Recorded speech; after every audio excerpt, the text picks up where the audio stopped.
Questions? Jared Weiss, Athletic. Renowned journalist Terry Rozier apparently called you right before the pick, and you said you were going to draft a guard, ended up drafting Bob Williams, and you said that you were looking at the medical stuff, but he fell much further than projected. What made you confident that he would be the right pick for you? Well, we thought he was the best player available. We look at the medical stuff of everybody.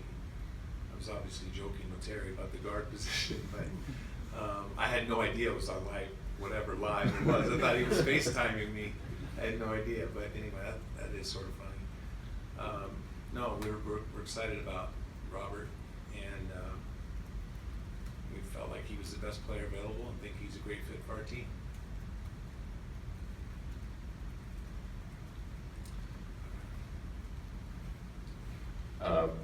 How many, Brian Robb, Boston Sports Journal, how much did you get to see Robert over the course of the college season? I know you saw him, I think, in Arizona against Aiden, but were there any other times you saw him live?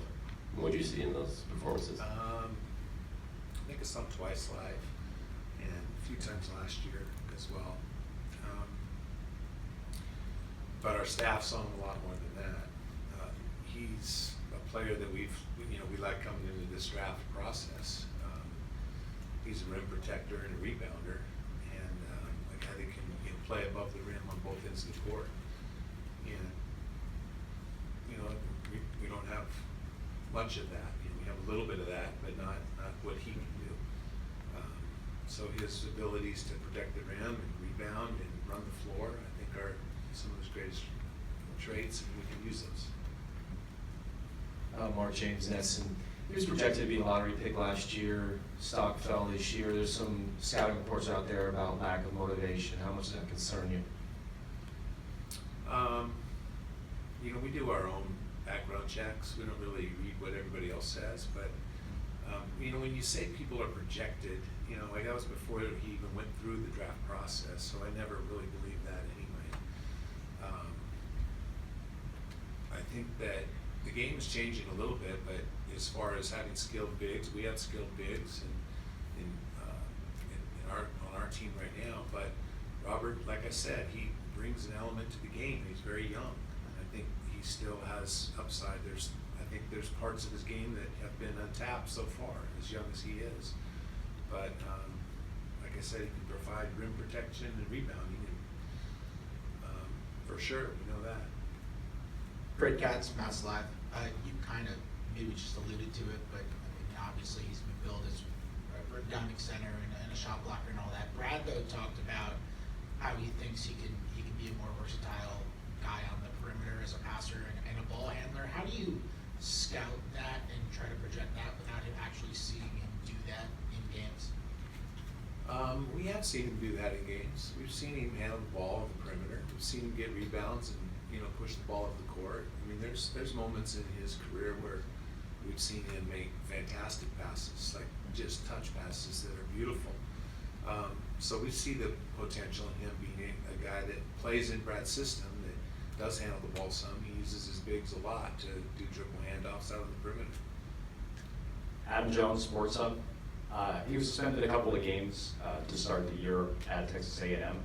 You mentioned you do your own background checks.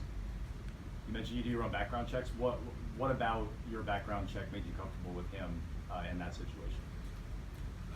Well, you never know everything about everybody, obviously, but we're comfortable with who he is, and a lot of the people that we talk to as coaches, as teammates, as trainers, we check with a lot of people that are familiar with him, and everybody likes Robert.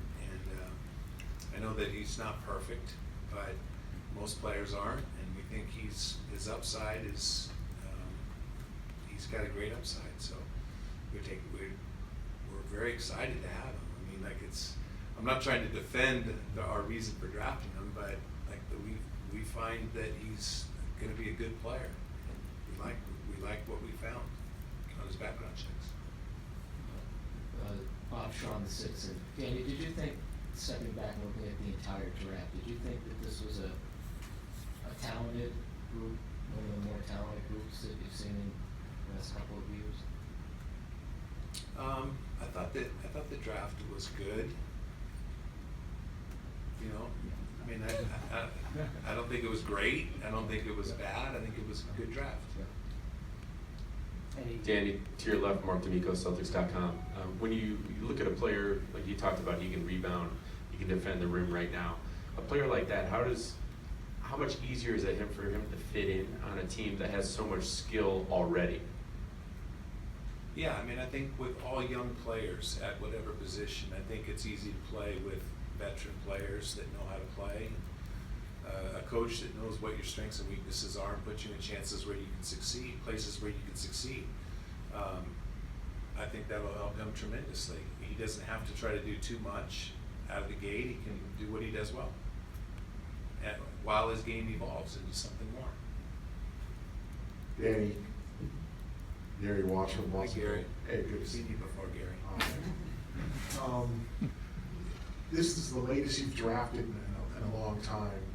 I mean, were you tempted to call? I mean, were you itching when you had the third pick the last couple of years? Were you kind of itching when that, you know, the lottery, were you itching to do something because you're kind of used to this? What was the early draft like? How close were you to getting something done or moving up? And then once Williams dropped, Brad said about the 17th pick, you kind of felt like he was coming to you. Did you just kind of like take your phone and, you know, take it off the hook, or turn off your cell phone? What you? No, we're still following the draft in case he doesn't slide all the way to us. We're prepared to draft other players. You know, leading into the draft, we knew we weren't getting up in the draft. We'd spent the last few weeks and trying to figure out what the cost was to get up to the top of the draft. We knew going into today that it was very, very unlikely if that was going to happen. So we were preparing for the 27th pick in the draft, and we were preparing for opportunities to move up, not all the way to the top of the draft, but somewhere in the middle of the draft. And even we were preparing for opportunities of guys that we didn't like and moving backward in the draft. And that's the same thing we do every year in the draft, is we're prepared any way that any situation that comes up. Did you consider trading to the second round? From 27? No, just adding a pick in the second round. You know, we talked about it, but you know, our roster. We don't need more young players really. We feel good about adding one a positional player that has something that we don't have, that does something that we don't have. Yeah.